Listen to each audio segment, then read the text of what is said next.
শেখ হাসিনা এখন পালাই গেছে, অনেকে খুশি হয়েছে এবং একটা সম্ভাবনা দেখা দিয়েছে গণতান্ত্রিক অবস্থায় ফিরিয়ে আনা। কিন্তু আমার কাছে মাঝে মাঝে মনে হয়েছে এই পালিয়ে যাওয়াটা বাংলাদেশের এক ধরনের লজ্জার কারণ। মব জাস্টিসটা হয়ে গেছে এখন সমাজের ক্যান্সার। সর্বশেষ যা খবরাখবর তাতে মনে হয় যে মানুষের মধ্যে একটা আতঙ্ক ছড়িয়েছে। একজন নির্বাচন কমিশনার, প্রধান নির্বাচন কমিশনার আজকে গ্রেপ্তার হয়েছেন, তবে 3 দিন আগে তিনি নিজেই টেলিফোন করে বলেছিলেন যে আমাকে গ্রেপ্তার করুন। যাই হোক কী কারণে পরে 3 দিন পরে গ্রেপ্তার করা হয়েছে। এই সব মিলিয়ে এবং সব রাজনৈতিক দলের তরফেই এটার বিরুদ্ধে বক্তব্য দেওয়া হচ্ছে।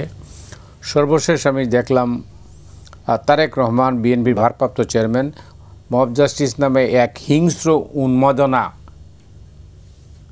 বিরাজ করছে সমাজে। এটা এইরকম অবস্থা আর কি। মব জাস্টিসের নামে এখন যেগুলো আমরা প্রত্যক্ষ করছি খুব যে নতুন এমন আমি বলবো না। এটা আওয়ামী জামানার সময়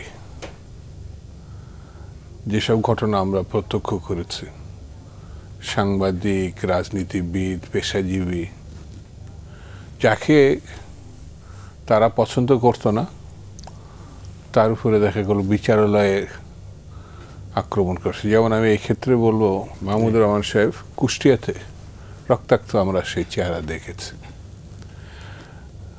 দৈনিক সংগ্রামের প্রবীণ সম্পাদক আবুল হাসান সাহেবকে, যেগুলো সবই কিন্তু বিভিন্ন পত্রপত্রিকায় এর আগে আসছে, তো তার সঙ্গেও খুব অসৌজন্যমূলক আচরণ আমরা দেখেছি।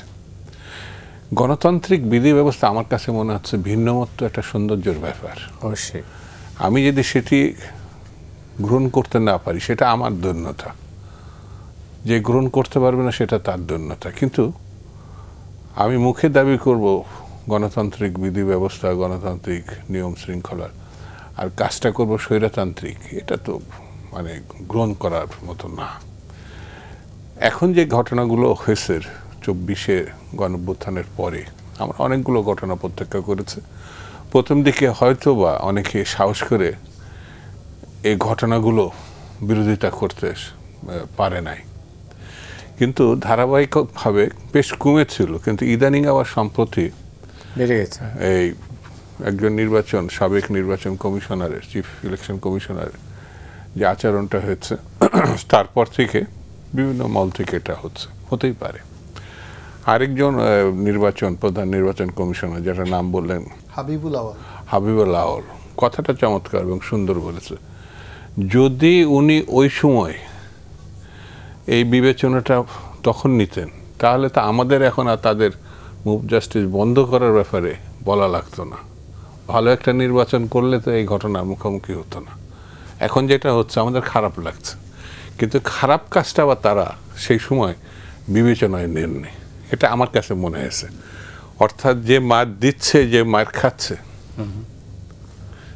আমার তো মনে হয় যে মার খাচ্ছে সেই শুধু অপরাধী না, যে দিচ্ছে সেও তো অপরাধ হিসাবে আমরা এখন মনে করছি। কিন্তু এটা তো প্রভোগ করা হয়েছে।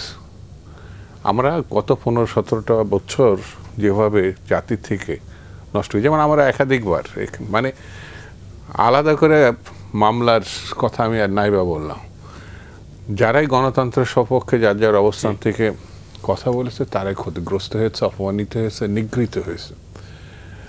তো সেই সময় যদি এই বিষয়গুলো ওইভাবে আমরা, যারা দায়িত্বশীল অবস্থানে ছিল তারা যদি ওইভাবে না মানে করতো, রিয়াক্ট না করতো, যেমন শেখ হাসিনা এখন পালাই গেছে, অনেকে খুশি হয়েছে এবং একটা সম্ভাবনা দেখা দিয়েছে গণতান্ত্রিক অবস্থায় ফিরিয়ে আনা।